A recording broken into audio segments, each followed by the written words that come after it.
गुरु प्यारी साध संगत जी, आज फिर से एक सुंदर सी साखी आप सभी को सुनाने जा रही हूँ। गुरु प्यारी साध संगत जी, एक गुरु कभी भी भक्तों में या अपने शिष्यों में कभी भी भेदभाव नहीं करते। अगर उन्हें ज्ञान देना हो तो वो किसी का पेशा नहीं देखते कि वो क्या काम कर रहा है। वो तो सिर्फ ज्ञान बांटते हैं बिना किसी भेदभाव के। जैसे कि पारस किसी को भी छू ले सोना कर देता है।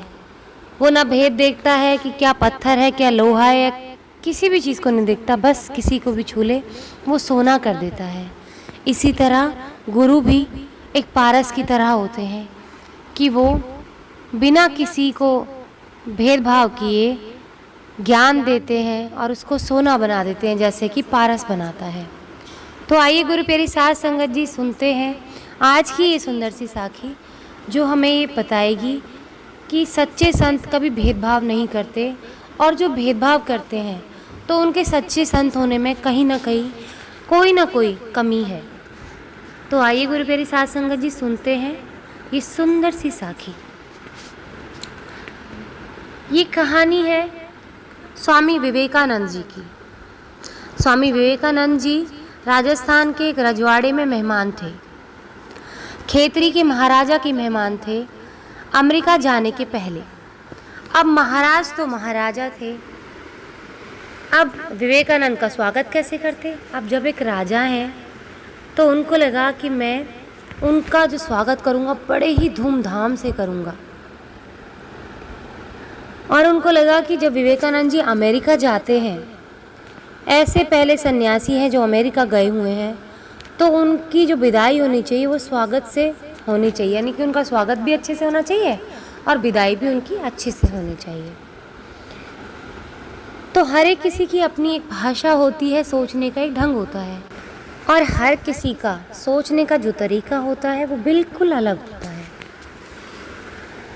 बस मैटर करता है, यानी कि महत्व क्या रखता है उसका भाव, कि वो किस भाव से किसी के लिए कर रहा है। महाराजा और क्या करता, उसने देश की सबसे बड़ी जो ख्याति नाम नर्तकी थी उसको बुलवा भेजा, बड़ा जलसा मनाया, नर्तकी का नाच रखा। ये भूल ही गए कि किसके लिए ये स्वागत समारोह हो रहा है, विवेकानंद जी के लिए। और जबकि विवेकानंद जी एक सन्यासी थे, तो वो भूल गए कि मैं एक सन्यासी के लिए एक नर्तकी को बुला रहा हूँ। वो बड़े खुश थे कि मेरे दरबार पर विवेकानंद जी आ रहे हैं, तो मैं उनके लिए कोई कमी नहीं छोड़ूंगा। खाने का अच्छा प्रबंध करवाऊंगा, सोने का अच्छा प्रबंध करवाऊंगा, उनके मनोरंजन का अच्छा प्रबंध करवाऊंगा। अब सारे शाजिंदे बैठ गए, नर्तकी नाचने को तैयार थी, दरबार भर गया। तब विवेकानंद जी को बुलाया गया कि अब आप आएँ। अब उन्हें पता चला कि एक नर्तकी का नृत्य हो रहा है उनके स्वागत में। विवेकानंद जी की दशा समझ सकते हैं आप, बड़े मन को चोट लगी होगी उनको। सन्यासी के स्वागत में नर्तकी, इनकार कर दिया जाने से। साधारण भारतीय सन्यासी की धारणा ही यही है, इनकार कर दिया जाने से अपने को अपमानित महसूस किया। ये असम्मानजनक है। नर्तकी बड़ी तैयार होकर आई थी कि एक सन्यासी का स्वागत करना है। कभी मैंने अपने जीवन में किसी सन्यासी का स्वागत नहीं किया। आज ज़रूर मेरे भगवान ने मेरे लिए कुछ अच्छा सोचा होगा जो मैं उनका स्वागत कर पाऊँ। कोई नाच गाना, बहुत तैयार होकर आई थी, बहुत से पद याद करके आई थी, कबीर के, मीरा जी के, नरसिंह मेहता जी के।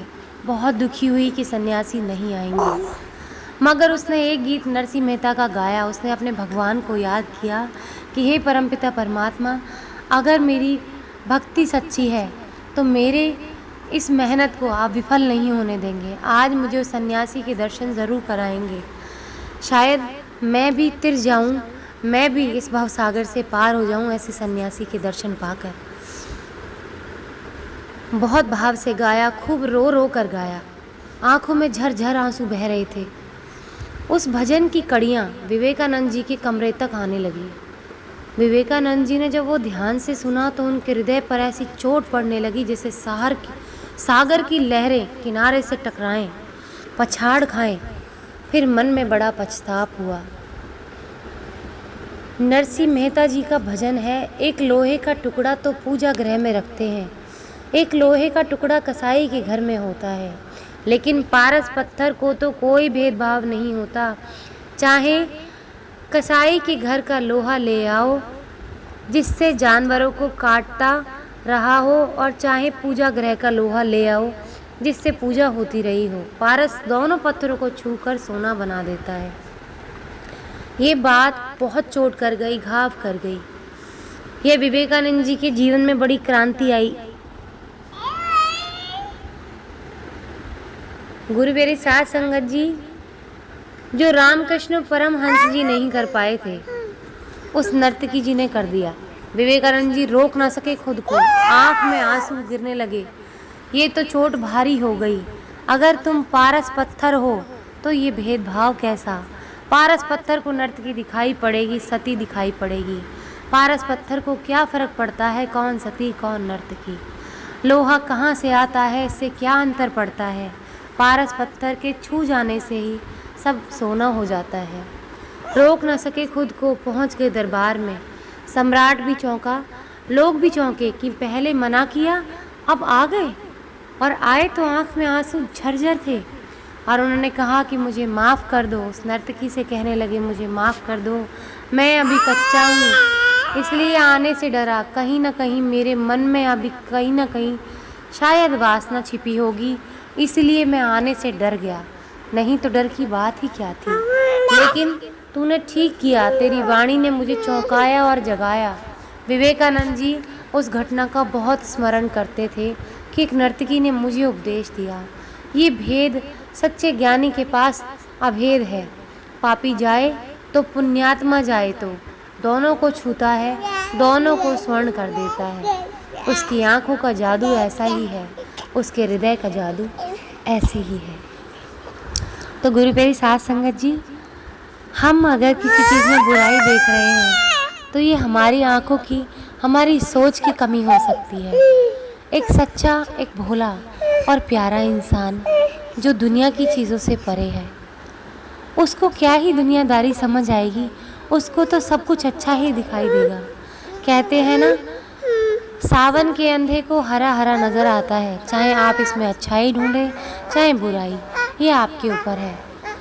जो इंसान अच्छा होगा उसको हर इंसान अच्छा दिखाई देता है, और जो इंसान बुरा होता है उसको बुरा ही बुरा नज़र आता है। तो गुरु प्यारी साथ संगत जी, अपनी आँखों से अच्छा देखें, अच्छा सोचें। आज इसी के साथ इस सुंदर सी साखी को यहीं पर समाप्त करना चाहूँगी। मिलती हूँ आपसे अपनी अगली वीडियो में नई साखी के साथ। तब तक के लिए खुश रहें, सुमिरन करते रहें, सच्ची सेवा करते रहें।